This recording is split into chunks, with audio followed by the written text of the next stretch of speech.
오늘 하나님께서 우리에게 주시는 말씀은 고린도후서 4장 7절에서 15절까지의 말씀입니다. 고린도후서 4장 7절에서 15절까지의 말씀 함께 해보겠습니다.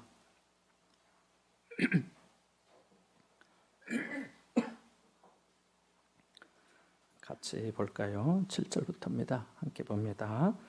우리가 이 보배를 질그릇에 가졌으니 이는 심히 큰 능력은 하나님께 있고 우리에게 있지 아니함을 알게 하려 함이라.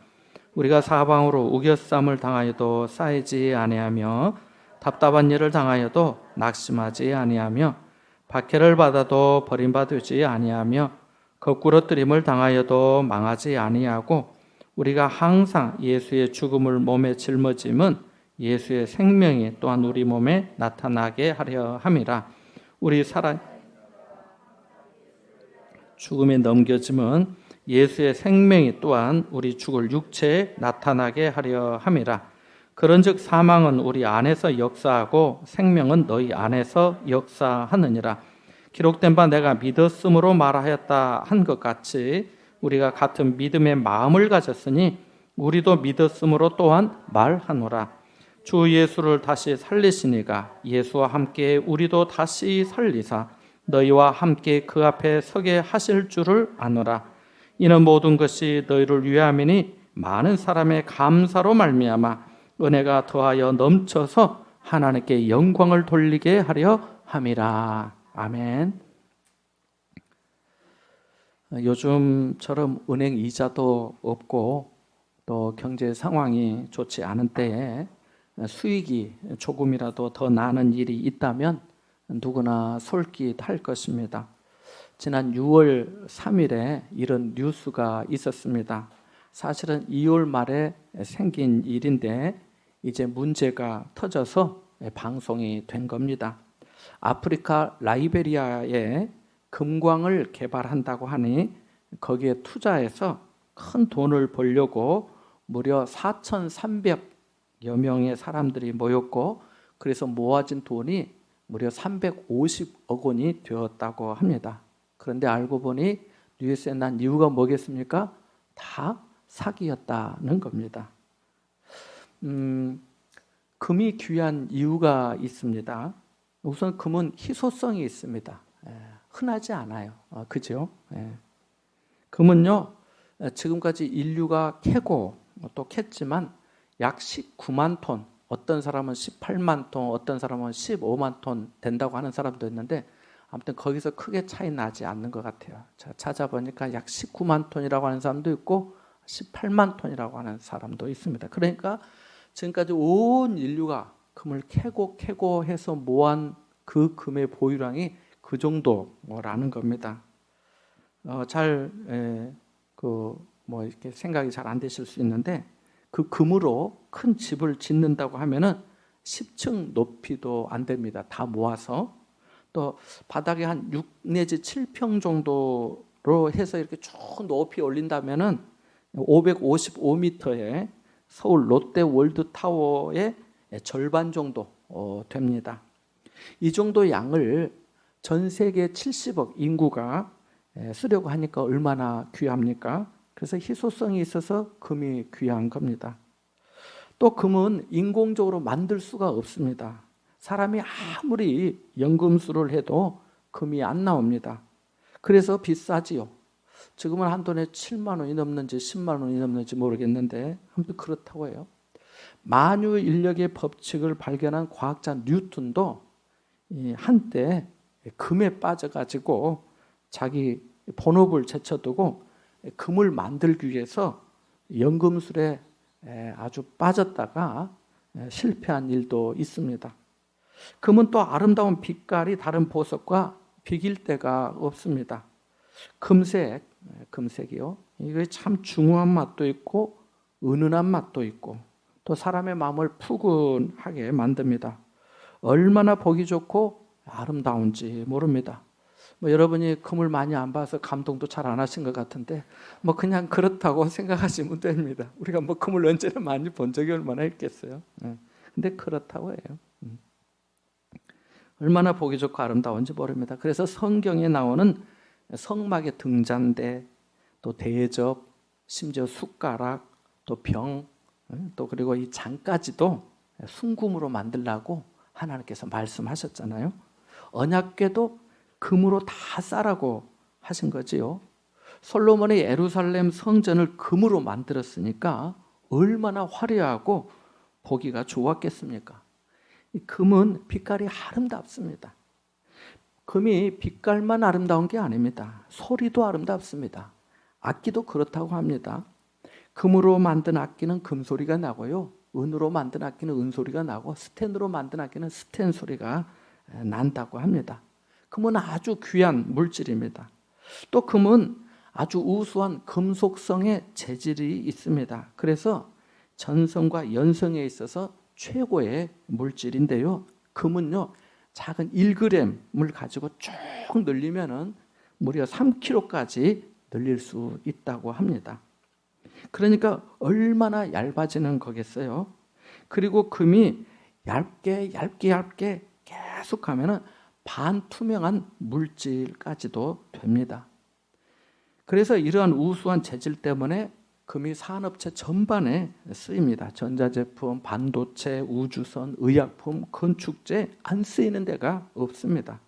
또 금은 오차가 없습니다. 그래서 전자제품의 연결 부위 같은 것은 금으로 하지 않으면 오차 때문에 불량품이 됩니다. 마이크 잭이나 작은 이어폰도 금으로 되어 있는 게 음질이 좋습니다. 금 도금이 되어 있는 거 말입니다. 그래서 금이 귀한 겁니다. 또 금은 방사선이나 적외선을 거의 100% 차단시켜 줍니다. 또 금은 의학적으로 유용한 물질이기도 합니다. 금이 중금속이니까 많이 먹으면 안 되지만 아주 극소량을 먹을 때는 신경 안정제 역할을 합니다. 그래서 우황청심환 같은 것을 보면 이 금가루가 뿌려져 있습니다. 진짜 우황청심환은 진짜 금이에요. 그러니까 금은 소량을 먹으면 신경 안정제 역할을 합니다. 또 금은 피부 노화를 방지합니다. 주름살을 없애려면 금을 바르면 됩니다. 금을 바르면. 그런데 누가 그렇게 할 수는 없겠죠. 또 금은 높은 열 반사율 때문에 열을 절반 정도 차단시켜주는 효과가 있습니다. 그래서 금으로 집을 지으면 냉난방이 필요 없을 정도로 좋다고 합니다. 서울의 63빌딩 혹시 가보시거나 보신 적이 있으면 아시겠는데 유리색이 금색이잖아요. 노랗게 보이잖아요. 실제로 유리에 금 도금을 한 겁니다. 열을 차단하기 위해서 말이에요. 그런데 금이 진짜 중요한 이유는 다른 데 있습니다. 금은 변하지 않는 속성이 있어요. 금은 불변의 물질입니다. 금은 어떤 악조건에서도 변하지 않아요. 그래서 신라시대, 백제시대 또 수천 년 전 옛날의 왕관들을 먼지만 툭툭 털고 흙을 털어내면 그 빛깔이 옛날 그대로 재현됩니다. 그런 물질은 금밖에 없거든요. 그래서 금이 귀한 거예요. 그래서 우리가 최고의 믿음을 금으로 비유합니다. 금과 같은 믿음. 그게 무슨 뜻일까요? 변하지 않는 믿음을 가지라는 겁니다. 그래서 베드로전서 1장 7절에 베드로도 너희 믿음의 확실함은 불로 연단하여도 없어질 금보다 더 귀하다고 한 겁니다. 금보다 귀한 믿음, 금과 같이 변함이 없는 믿음, 이런 믿음을 우리가 소유하면 좋겠습니다. 왜 우리가 금과 같은 믿음을 가져야 할까요? 하나님이 변하지 않으시기 때문입니다. 본문의 말씀은 금보다 더 귀한 것이 우리 안에 있다고 합니다. 앞서 말씀드린 대로 세상에 금도 이렇게 귀하고 가치가 있는데 성경에서 말씀해 주신 것은 얼마나 더 귀하고 귀하겠습니까? 함께 7절의 말씀을 읽어볼까요? 같이 봅니다. 시작. 우리가 이 보배를 질그릇에 가졌으니 이는 심히 큰 능력은 하나님께 있고 우리에게 있지 아니함을 알게 하려 함이라. 아멘. 이 말씀에서 보배는 무엇일까요? 보배는 예수 그리스도입니다. 예수 그리스도를 통한 구원의 메시지를 말합니다. 4절과 5절 지난 주일에 생각해 봤는데 4절과 5절의 말씀을 연결해서 보면 그리스도의 영광의 광채이며 예수 그리스도의 얼굴에 있는 하나님의 영광을 아는 빛을 의미합니다. 어떤 이는 바울 사도의 사역도 포함된다고도 합니다. 다메섹 도상에서 바울의 눈을 멀게 했던 그 강력한 빛이 그의 어두운 마음에까지 비쳐서 그리스도인을 만들었고 그에게 사역을 주었으며 결국에는 예수 그리스도의 얼굴에 있는 하나님의 영광을 보게 하였기 때문입니다. 이것은 모든 그리스도인에게 적용되는 사실입니다. 어느 날 길을 잃고 헤매던 영혼에 한 줄기 빛으로 찾아오신 주님은 우리를 하나님의 자녀로 삼아 주셨기 때문입니다. 전에는 나와 내 식구만을 위해서 살아왔지만 이제는 하나님의 나라와 복음을 위해 봉사할 수 있도록 은혜를 주시고 우리 마음에도 하나님의 영광을 아는 빛을 비춰주셨기 때문입니다. 이것을 예수님이 하신 말씀으로 바꾸면 생명이라고 할 수 있습니다. 뭐라고 할 수 있다고요? 생명이라고 할 수 있습니다. 요한복음 8장 12절에 나는 세상의 빛이니 나를 따르는 자는 어두움에 다니지 아니하고 생명의 빛을 얻으리라고 하셨습니다. 요한일서 2장 25절에도 그가 우리에게 약속하신 것이 이것이니 곧 영원한 생명이라 하였기 때문입니다. 본문의 단어로 하면은 11절에 나온 말씀처럼 예수의 생명이라 할 수 있습니다. 그러니까 우리는 우리 안에 보배이신 예수 그리스도 하나님의 영광을 아는 빛이 있음을 언제나 믿어야 할 줄 믿습니다. 그 보배가 우리 안에 있는 거예요. 자, 그런데 이 보배가 어디에 있다고 합니까? 질그릇에 가졌다고 합니다. 질그릇에. 앞서 금에 대한 말씀을 드렸는데 금을 가장 많이 보유한 나라는 전 세계에서 어느 나라일까요?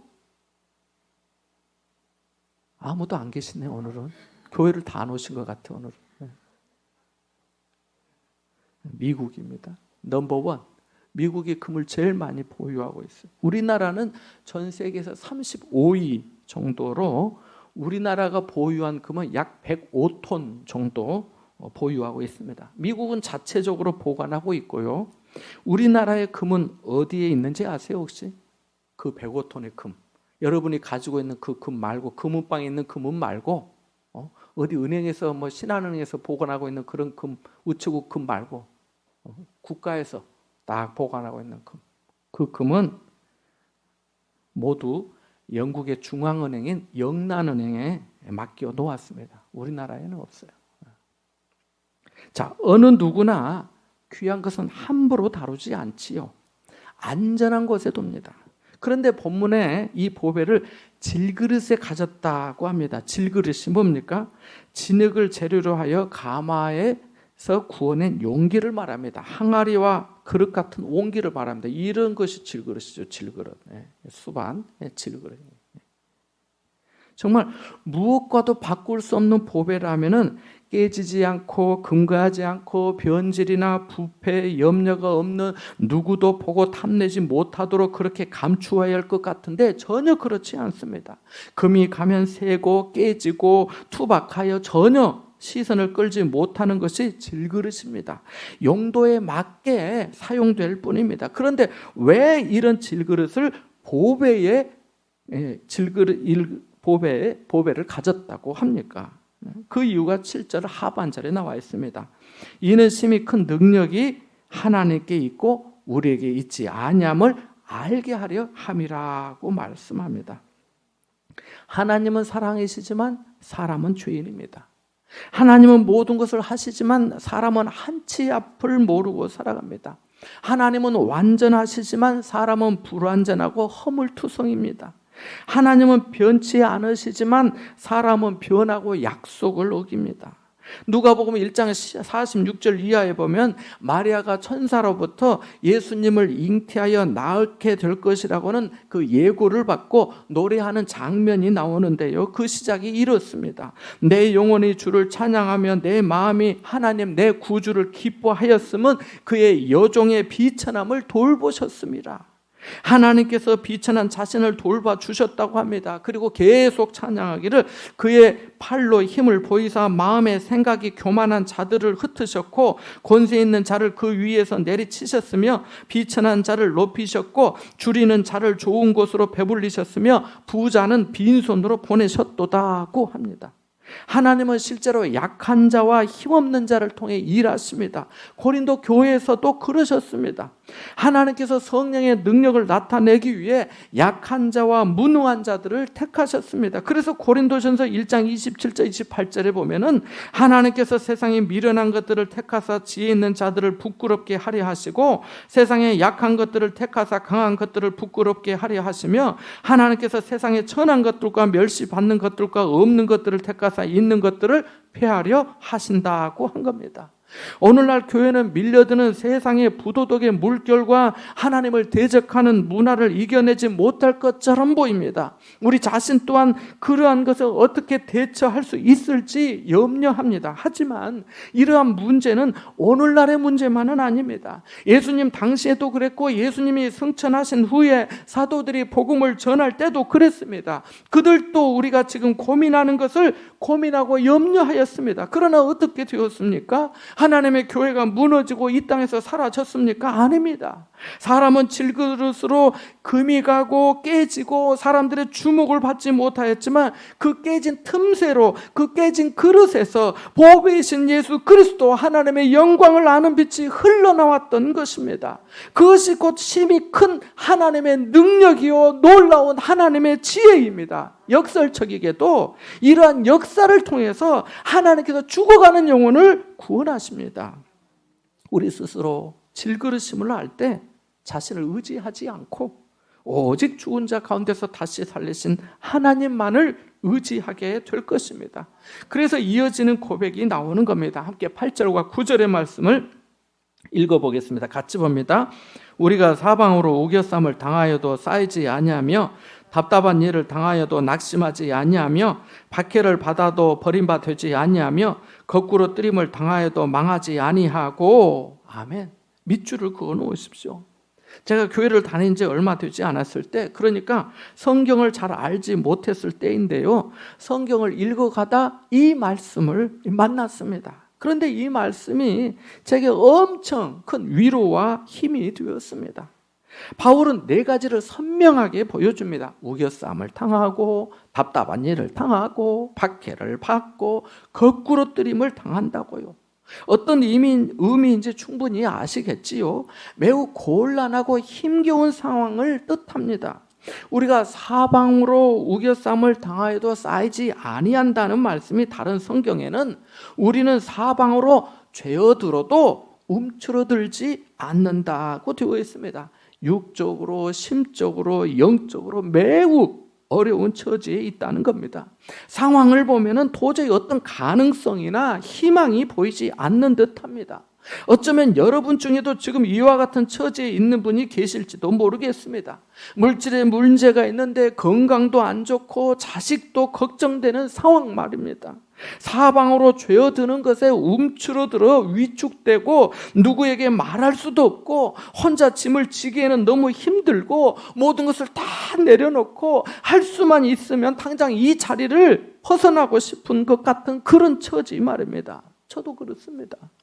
목회를 하면서 어려움 가운데 있는 성도를 보거나 하나님의 부르심을 알지 못하고 여전히 방황하며 고통 속에 허우적거리거나 하나님에 대한 불신앙으로 교만하게 행하거나 교회를 어렵게 하는 성도를 보면 참으로 안타깝습니다. 하나님의 사랑을 알지 못하고 오래 참으시며 기다리시는 주님을 알지 못하고 여러 가지로 증거해 주시면서 부르시는 성령의 감동을 알지 못하는 성도를 보면 얼마나 답답한지 모릅니다.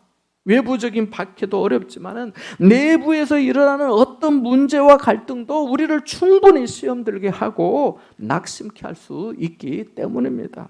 실제로 바울은 고린도후서 1장 8절에 힘에 겹도록 심한 고난을 당하여 살 소망까지 끊어졌다고 하였고 6장 4절과 5절에도 보면은 많이 견디는 것과 환난과 궁핍과 고난과 매맞음과 갇힘과 난동과 수고로움과 자지 못함과 먹지도 못했다고 합니다. 11장 23절 이하에 보면 내가 수고를 넘치도록 하고 옥에 갇히기도 더 많이 하고 매도 수없이 맞고 여러 번 죽을 뻔하였으니 유대인들에게는 40에서 하나 감한 매를 5번 맞았으며 3번 태장으로 맞고 1번 돌로 맞고 3번 파선하고 일주일을 깊은 바다에서 지냈으며 여러 번 강의 위험과 강도의 위험과 동족의 위험과 이방인의 위험과 시내의 위험과 광야의 위험과 바다의 위험과 거짓 형제 중에 위험을 당하였다고 합니다. 이거 어떻게 다 기억했는지도 모르겠어요. 우리는 이 정도의 말만 들어도, 우리가 이 정도 됐으면 충분히 움츠러들만 하고 낙심할 것 같지 않습니까? 주님의 말씀에 순종하여서 이방인의 사도로 부름을 받고 세움을 입었으면 이렇게까지 애를 쓰며 목회 사역을 개척 전도 사역을 하면 최소한 안전의 문제만큼 생활의 문제만큼은 책임져 주셔야 되는 거 아니냐면서 주님께 원망할 수 있지 않겠습니까?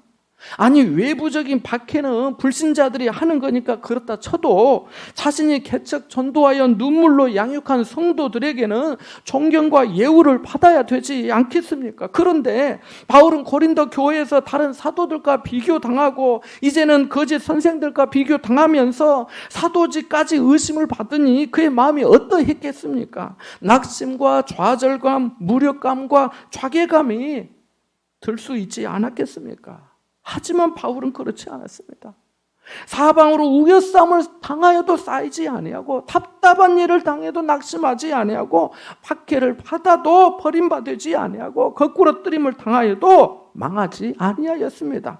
그 안에 보배이신 예수 그리스도가 오뚜기의 중심을 잡아주는 세부치처럼 딱 자리 잡고 계셨기 때문입니다.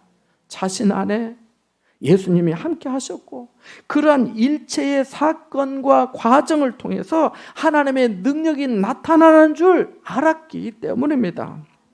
때로 삶이 짐스럽고 절망적일 때 우리는 자신의 벼랑 끝에 서 있다고 생각합니다. 그 줄 끝에 매달려 있다고 합니다. 곧 죽을 것만 같다고 합니다. 겨우 버티고 잡고 있는 우리 손이 이 고통이라는 중력 때문에 점점 더 힘이 빠지고 어쩌면 그만 손을 놓아야 할 것처럼 생각될지도 모릅니다. 그러나 여러분, 하나님께서 여러분의 손을 붙잡고 계심을 믿으시기 바랍니다. 그분께서 나의 의로운 오른손으로 너를 붙들리라, 내가 너를 건지리니 네가 나를 영화롭게 하리라 약속해 주셨기 때문입니다. 우리가 겪고 있는 온갖 문제와 고통은 모두 사실입니다. 저는 그것을 부인하지 않습니다.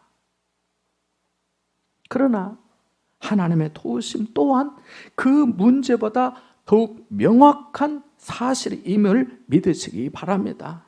바울은 우리에게 이 비밀의 영광이 어떠한지를 말씀합니다. 같이 10절과 11절 말씀을 읽어보겠습니다. 같이 봅니다. 우리가 항상 예수의 죽음을 몸에 짊어짐은 예수의 생명이 또한 우리 몸에 나타나게 하려 함이라. 우리 살아있는 자가 항상 예수를 위하여 죽음에 넘겨지면 예수의 생명이 또한 우리 죽을 육체에 나타나게 하려 함이라. 아멘. 지금도 저는 하나님께 너무 감사합니다마는 언젠가 하나님의 은혜로 교회가 부흥해서 혹시 어느 교회에 부흥이나 집회에 강사로 초청을 받아 가서 말씀을 전할 기회가 된다면 힘들고 어려웠던 그 고생스러운 이야기보다는 잘 되고 성공한 이야기를 더 많이 하게 될 것 같습니다. 그래야 하나님께 더 영광이 될 것 같으니까요. 그런데 바울은 그렇지 않았습니다.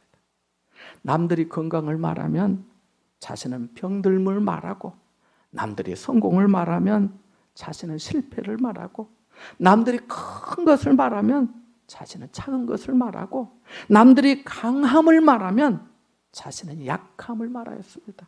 왜 그런 것이지요? 그것이 예수의 죽음을 몸에 짊어지는 것이고 그래야 예수의 생명이 나타나는 줄 알았기 때문입니다. 바울은 자신이 사방으로 우겨쌈을 당하고 마음이 답답하고 박해를 받을 때, 거꾸로 뜨림을 당할 때 예수님을 생각했습니다. 하늘의 모든 영광, 모든 능력, 모든 권세를 가지셨음에도 불구하고 사람으로 오셔서 사람들에게 조롱과 비난과 모욕과 굴욕을 당하시고 결국에는 십자가에 달려 죽으신 주님을 생각했습니다. 항상 예수의 죽음을 몸에 짊어졌다는 것이 그러한 의미입니다. 사방으로 우겨쌈을 당했다고 그만두지 않았습니다. 답답하다고 포기하지 않았습니다. 박해받을 때 버림받았다고 생각하지 않았고, 거꾸로 뜨림을 당할 때 아주 엎드러지지 않았습니다. 고린도의 성도들이 자신의 진심을 이해하지 못하고 자신의 사역을 알아주지 않아도 낙심하지 않았습니다. 예수님도 그러한 삶을 사셨기 때문입니다. 예수님이 바울의 모범이셨습니다. 힘들고 어렵지만 그렇게 하는 것이 주 예수님을 위한 것임을 알았습니다. 4장 5절의 말씀처럼 우리가 우리를 전파하는 것이 아니요 오직 그리스도 예수의 주 되심과 또 예수를 위하여 우리가 너희의 종된 것을 전파했던 겁니다. 바울은 예수님을 위하는 것, 그것이 자신에게 고난이 된다 해도, 그것이 죽음이라 해도 예수님의 복음이 전해진다면, 예수님의 생명이 그렇게 해서 전해지기만 한다면 어떻게 돼도 좋다고 합니다. 본문을 조금만 묵상해 보아도 10절, 11절 말씀은 같은 말씀인 것을 알 수 있습니다. 바울이 고난을 의도적으로 찾은 것은 아닙니다. 그러나 우리도 11절의 말씀처럼 항상 예수를 위하여 죽음에 넘겨줄 수 있다면, 그가 말한 것처럼 나는 날마다 죽노라 할 수 있다면 우리 안에서도 예수의 생명이 나타나게 될 줄 믿습니다.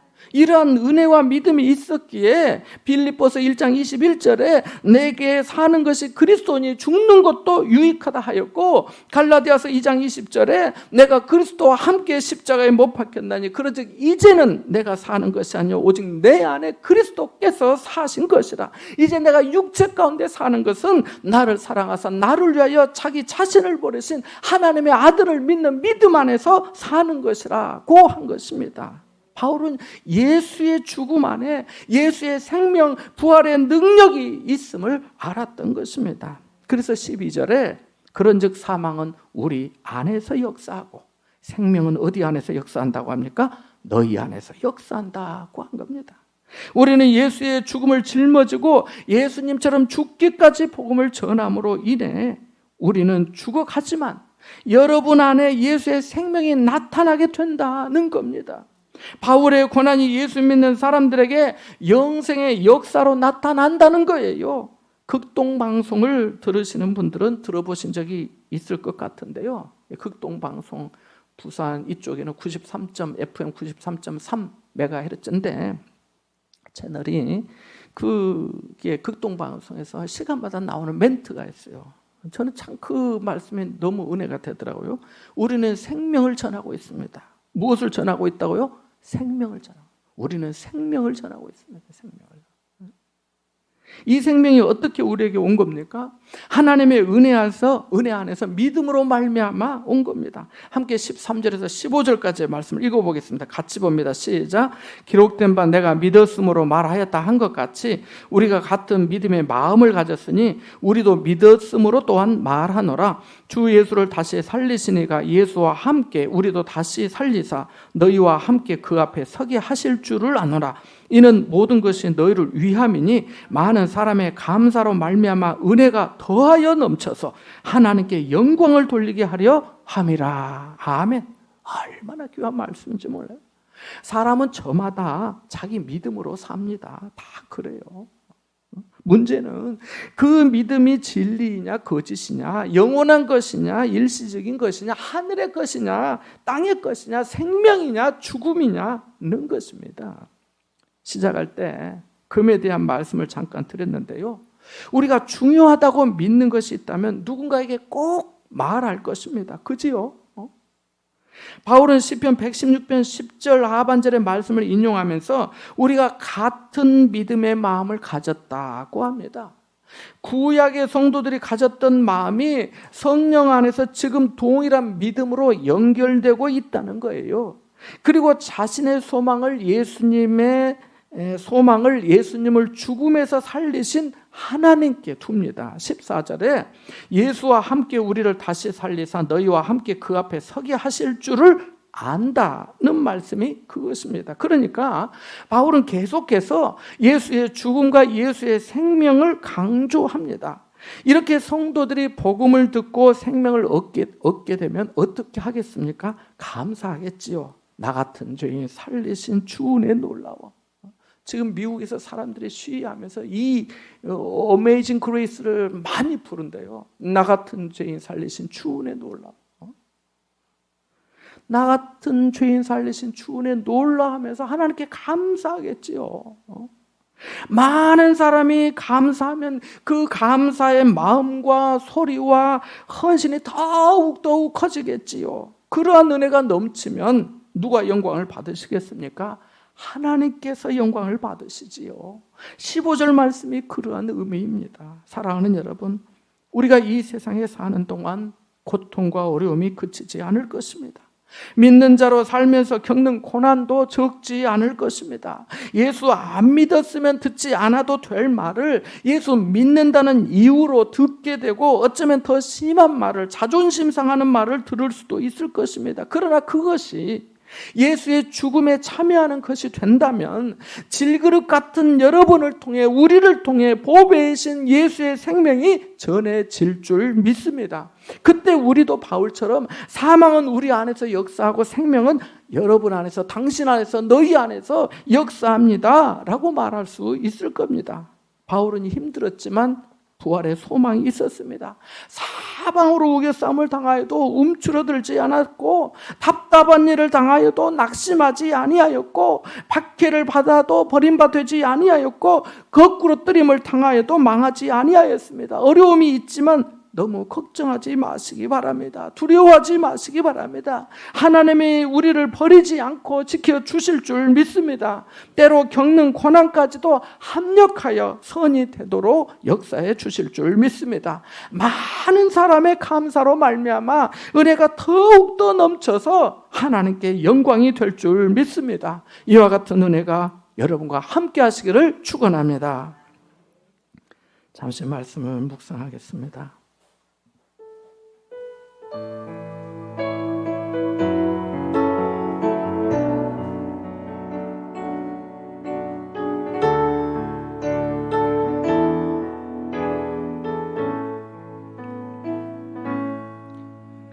하나님 아버지, 금이 가기 쉽고 깨지기 쉽고 볼품없는 저에게 보배신 예수 그리스도의 생명과 영광을 허락해 주심에 감사를 드립니다.